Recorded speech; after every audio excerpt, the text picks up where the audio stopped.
Bonjour à tous, c'est le jeune patriote. On se retrouve aujourd'hui pour une nouvelle vidéo. Comme vous avez pu le remarquer, ce n'est pas un chapitre historique. Ces derniers prennent un petit peu plus de temps à préparer. J'ai décidé de faire un épisode sur l'histoire de notre drapeau. Origine souvent méconnue, de même pour les couleurs. Je pense que c'est un avantage extraordinaire de pouvoir connaître son drapeau. Alors, c'est parti, commençons. L'emblème national de la Ve République, le drapeau tricolore, est né de la réunion, sous la Révolution française, des couleurs du roi, blanc, et de la ville de Paris, bleu et rouge. Plusieurs versions existent par rapport à la signification des couleurs. J'ai donné la plus simple. Aujourd'hui, le drapeau tricolore flotte sur tous les bâtiments publics.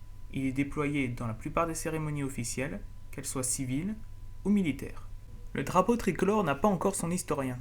Son origine reste de ce fait encore largement méconnue. Mais cela laisse la place à de multiples récits et anecdotes qui, même si elles ne sont toujours pas vérifiées, rendent la naissance du drapeau national plus pittoresque, voire poétique. Car nombre d'hommes illustres se sont, dit-on, penchés sur son berceau pour le parer de ses couleurs. Avant d'être drapeau, le tricolore fut cocarde.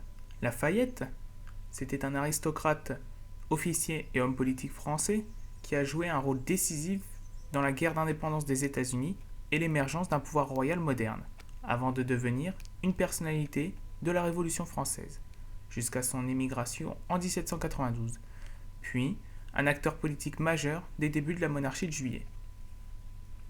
Ce dernier raconte dans ses mémoires que 3 jours après la prise de la Bastille, il obligea Louis XVI, se rendant à l'hôtel de ville de Paris, à porter la cocarde tricolore, le blanc représentant la monarchie, le bleu et le rouge la ville de Paris, signe de l'alliance auguste et éternelle entre le monarque et le peuple. Le succès de la cocarde tricolore, symbole du patriotisme, est alors assuré. À l'automne 1790, l'Assemblée constituante décide que tous les vaisseaux de guerre et navires de commerce français porteront un pavillon aux 3 bandes verticales, rouge près de la hampe, blanc au centre, et cette bande sera plus large que les autres. Et le bleu enfin. Le sens vertical des couleurs s'impose. En effet, depuis un siècle déjà, le pavillon néerlandais, aux couleurs rouge, blanc, bleu, disposé à l'horizontale, flotte sur toutes les mers. Le drapeau tricolore ne prend sa forme définitive que le 15 février 1794, lorsque la Convention nationale décrète que le pavillon national sera formé des 3 couleurs nationales. Disposé en bande verticalement, de manière que le bleu soit attaché à la gaule du pavillon, le blanc au milieu et le rouge flottant dans les airs. La légende voudrait que ce soit le peintre Louis David qui ait choisi l'ordre des couleurs. Le drapeau tricolore disparaît avec le retour de la monarchie de 1814 à 1830. Lors des 3 Glorieuses, les 27, 28 et 29 juillet 1830, les républicains arborent sur leurs barricades, comme signe d'insurrection et de ralliement contre Charles X, le drapeau tricolore. Louis-Philippe réaffirme que le drapeau de la France est le drapeau bleu, blanc, rouge, et peut ainsi proclamer « La nation reprend ses couleurs ». À plusieurs reprises, le drapeau tricolore fut menacé.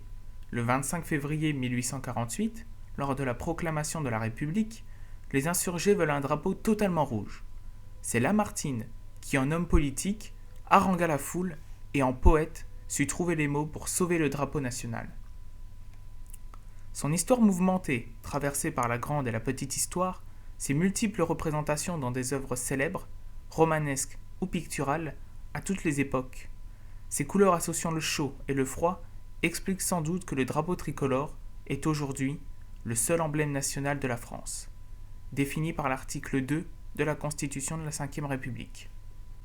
La langue de la République est le français. L'emblème national est le drapeau tricolore, bleu, blanc, rouge. L'hymne national est la Marseillaise.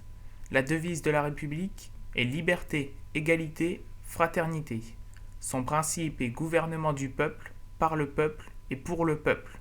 Article 2 de la Constitution de la Ve République. Pour finir, voici une citation de Alphonse de Lamartine. Le drapeau tricolore a fait le tour du monde, avec le nom, la gloire et la liberté de la patrie. Si vous m'enlevez le drapeau tricolore, sachez-le bien, vous enlevez la moitié de la force extérieure de la France, car l'Europe ne connaît que le drapeau de ses défaites et de nos victoires, dans le drapeau de la République et de l'Empire. En voyant le drapeau rouge, elle ne croira voir que le drapeau d'un parti, C'est le drapeau de la France, c'est le drapeau de nos armées victorieuses, c'est le drapeau de nos triomphes qu'il faut relever devant l'Europe.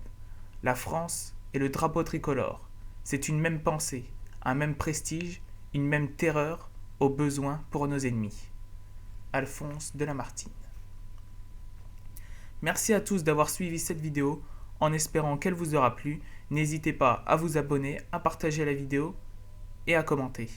Je tiens aussi à dire que la page officielle du Jeune Patriote a été mise sur Facebook, que vous pouvez y aller en suivant le lien dans la description.